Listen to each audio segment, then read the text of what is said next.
draw some wavy lines and then draw them next to each other and give them the look of a ripple effect by echoing them as closely as possible. Connect these wavy lines by adding some diagonals.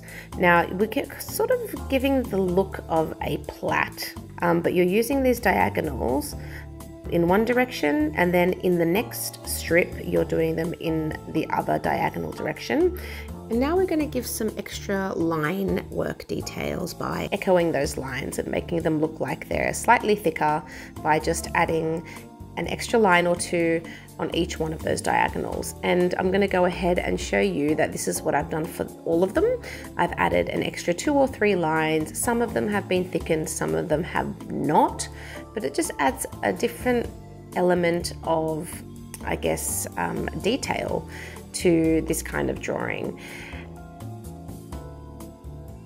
Now I'll be splitting each one of those larger shapes by drawing a line straight through each one of them from one corner to another, one corner to another, and so on and so forth. Just for each one of them, I'm splitting them straight in half. Now you can add some color.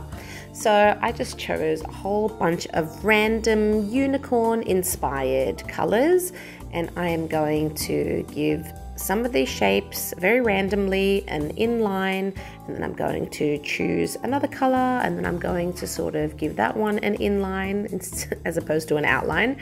And some of them I will fill with color, other ones I will give them a double layer of like a strip of color for each one of them, sort of stacking the colors onto each other.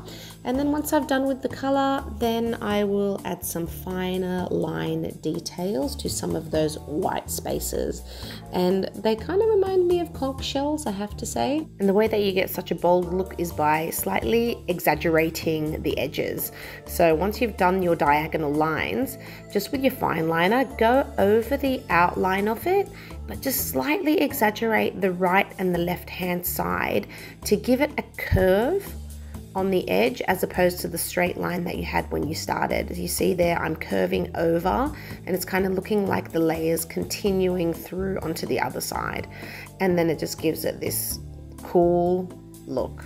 What do you think? I think this turned out really, really fun. I'm just adding a few more, but it was really fun to do. I love the color palette. I love the fine line work. It's really, really easy to do, so you should definitely give this one a go.